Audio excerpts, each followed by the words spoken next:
నోట్ల రద్దు సమయంలో సామాన్యుల్ని ఇబ్బంది పెట్టిన ప్రభుత్వం నేటి నుంచి మళ్లీ కొత్తగా వేధిస్తోందా? అడ్డగోలు రూల్స్ పెట్టి అయోమయానికి గురిచేసిన సర్కారు నగదు బంగారం విషయంలో అచ్చంగా ఇదే చేసింది. డబ్బున్న వారి సంగతి అక్కర్లేదు, కానీ కోట్ల సంఖ్యలో ఉన్న సామాన్యులకు సవాలక్ష అనుమానాలు, భయాలు. బంగారంపై ఒకే నెలలో 2 నిర్ణయాలు. పసిడి కనీస పరిమితిపై హామీలు నోటి మాటలే.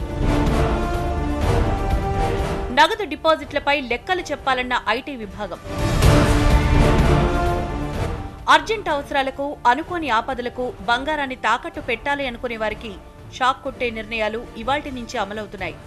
బంగారం తాకట్టు పెట్టి రుణం తీసుకోవాలనుకుంటే ఇదివరకు ₹1,00,000 దాకా నగదొచ్చేది. కానీ మార్చి 9వ తేదీన రిజర్వ్ బ్యాంక్ ఈ నిర్ణయాన్ని మార్చింది.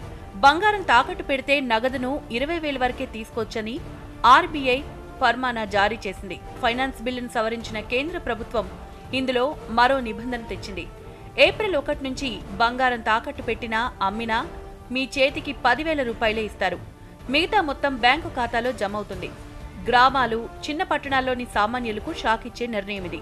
అత్యవసరాలకు బంగారం తాకట్టు పెట్టినప్పుడు ఆ డబ్బులు బ్యాంకు ఖాతాలో పడితే వాటిని తీసుకోవడానికి మళ్లీ తిప్పలు తప్పవు. ఎవరికి చెక్ ఇవ్వాలన్నా అది క్లియర్ కావడానికి కనీసం 2 రోజులు పడుతుంది. ఈ తలనొప్పంతా ఎందుకని గ్రామస్తులు అనుకుంటే వారు వడ్డీ వ్యాపారులను, తాకట్టు వ్యాపారులను ఆశ్రయిస్తారు.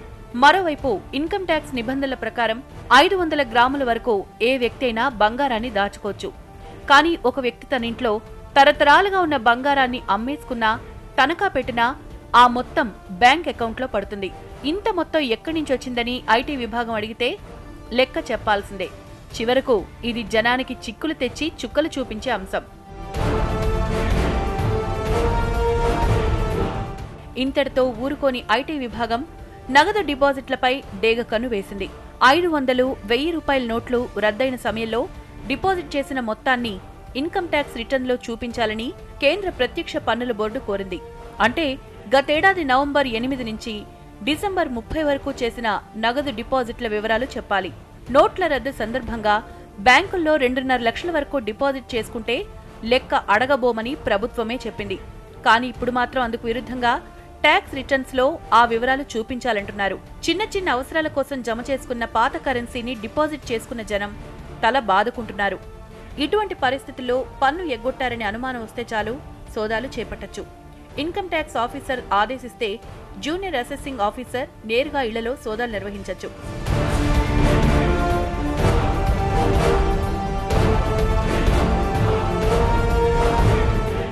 నోట్ల రద్దు సందర్భంగా నగదు డిపాజిట్లు, బంగారంపై ప్రభుత్వం హామీలైతే ఇచ్చింది.